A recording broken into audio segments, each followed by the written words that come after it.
They were just 40 miles from freedom.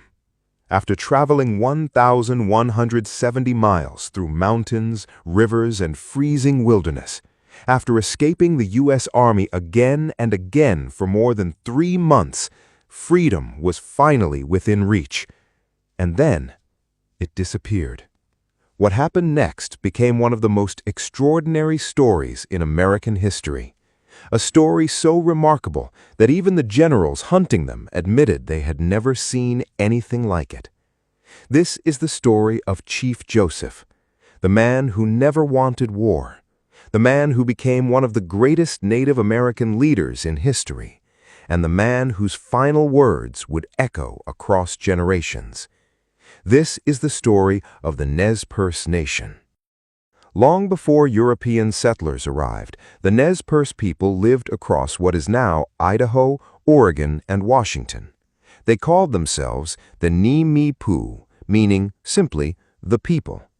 For thousands of years, they lived beside rivers, forests, and mountains. They fished for salmon, hunted deer and elk, and built a thriving society deeply connected to the land. The Nez Perce were also famous horse breeders. They developed the Appaloosa, a fast, intelligent, and beautiful horse that became known across North America.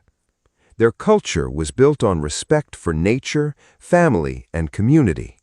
They preferred peace whenever possible and often chose negotiation over conflict. That commitment to peace would eventually be used against them. Of all Nez Perce lands, none was more important than the Wallowa Valley in present-day Oregon. Surrounded by mountains and rivers, it was both their home and a sacred place. When Chief Joseph's father died in 1971, he left his son with a simple instruction: never sell the bones of your father and mother. Chief Joseph never forgot those words. For years, he tried to protect the valley through peaceful negotiations with the U.S. government.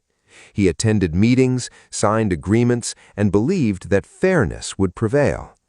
But events were moving in a different direction.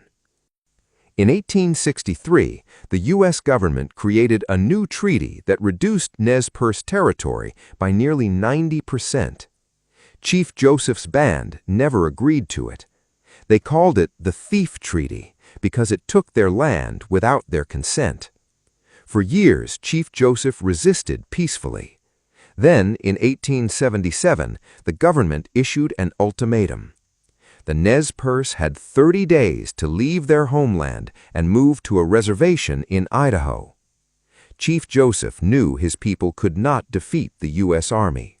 Reluctantly, he prepared to move. But before the journey began, several Nez Perce young warriors attacked white settlers in retaliation for years of injustice. The situation exploded into war. Instead of surrendering, the Nez Perce made a bold decision. They would flee towards Canada. Around 800 people began the journey, including women, children, and elders. Their destination was freedom.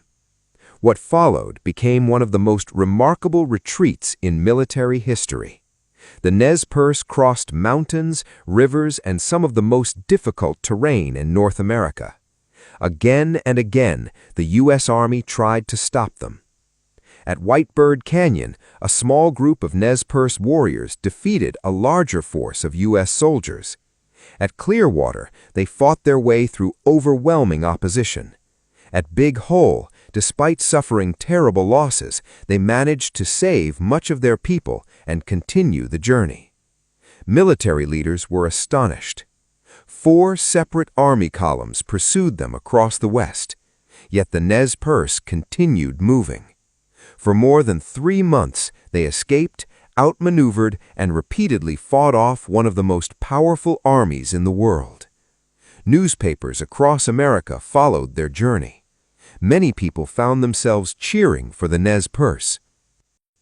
By October 1877, the Nez Perce had traveled more than 1,100 miles.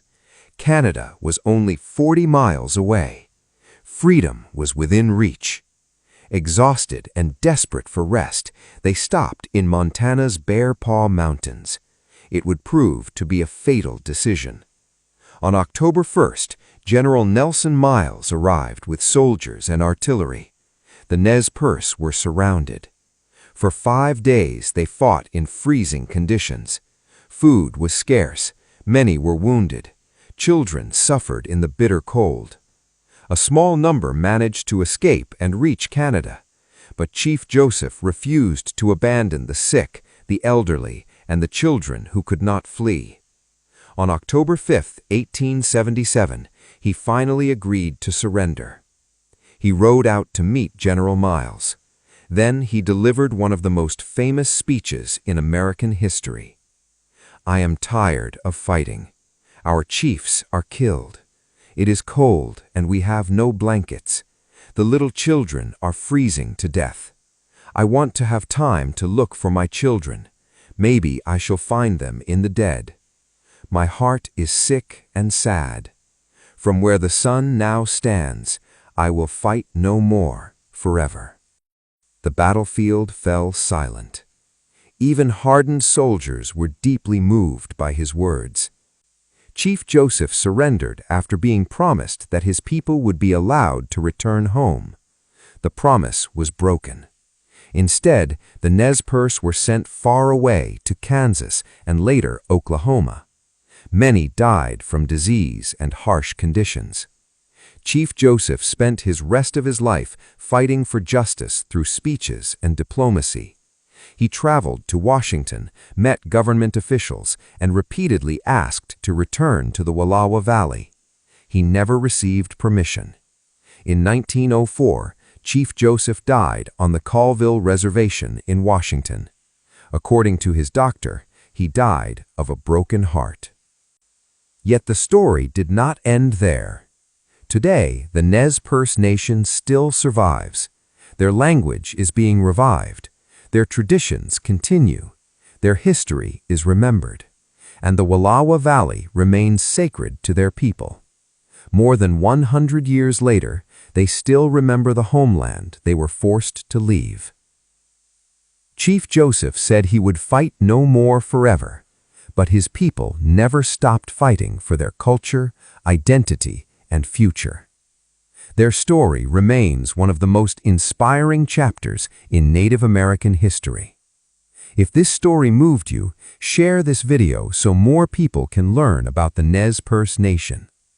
Follow for more untold stories from Native American history. And tell me in the comments, which Native American tribe should we cover next?